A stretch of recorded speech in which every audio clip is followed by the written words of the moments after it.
My name is Mark Price, and I have practiced law for over 35 years, healthcare law for over 20 years. I've seen many examples of government overriding healthcare providers and subjecting them to some what appears unnecessary civil and or sometimes criminal prosecutions. At this point in time, the national government is under a maximum strain, more than it ever has been, for every dollar it can keep. Healthcare costs are rising, both by the numbers, as you know, people that are becoming eligible for Medicare, Medicaid, and also people that are getting chips, their children getting chips, or other government Medicare or based assistance.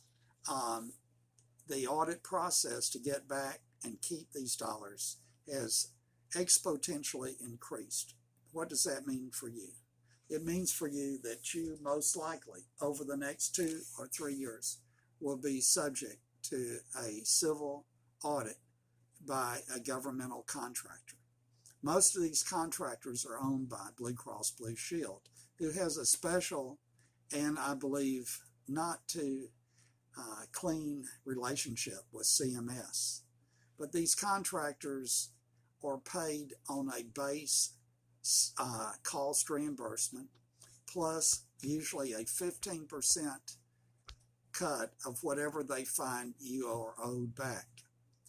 In most cases, the audit process, say of a home health, hospice, or a individual doctor's office, consists of 50 to 100 files, patient files.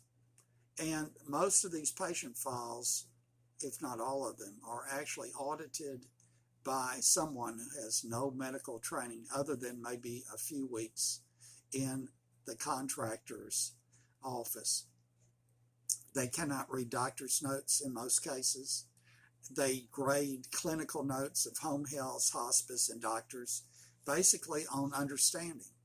They are not equipped to understand even well-written doctor's notes. Therefore, they fail many of these. In most cases, they will fail 90 to 95% of the charts they audited, resulting in a extrapolated recoupment, usually of 3 to 5 years, of gross Medicare or Medicaid receivables. And I've seen as little as $20,000 in actual recoupments be turned into over $2 million in extrapolated recoupments. When this happens, you need to, when you get a request for an audit, they need to be taken very seriously and handled correctly. And I've supervised and represented clients in these audit processes. Every document that supports your position needs to be in there. Documents that may not be in the file, such as in the referring physician's file, the primary physician's file for the patient, in a home health, any notes in his file can be copied and put into the file as a support for the patient being eligible for homebound status. If you are faced with a criminal investigation, never handle it yourself. Always get an attorney well-versed and well-experienced in criminal representations. Also, at this time, we have a hybrid decision by auditors. They can audit your files, and they can basically allege that they suspect you are committing a crime. They can immediately suspend all Medicare, Medicaid payments and refer you to the Justice Department. These usually take at least a year to clear up. The very wording of these notices say you have 6 months before they'll come back and change their decision based upon their investigation.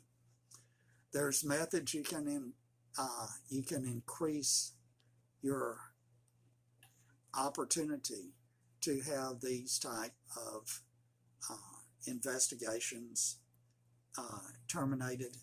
Usually they'll go over to a civil audit. It's very important to address all these early on. The later you address them, the more stress, the longer it will take to rectify any mistakes the government makes, and the more expense it will cost you in attorney's fees and expert fees. I can only say to you, if you have a healthcare contract with Medicare or Medicaid or government-based health insurance program, you must have a compliance program that fits the requirements. I have done these since 1995 in over 1,000 healthcare entities. I've represented many in investigations. I know what the government is looking for. I know what the civil and criminal law requires, and I'm able to counsel you with both knowledge and experience. If you need a compliance program or you're subject to an audit or some type of investigation, you can give me a call or you can email me, and I'll be glad to follow up with any questions that you have. Thank you.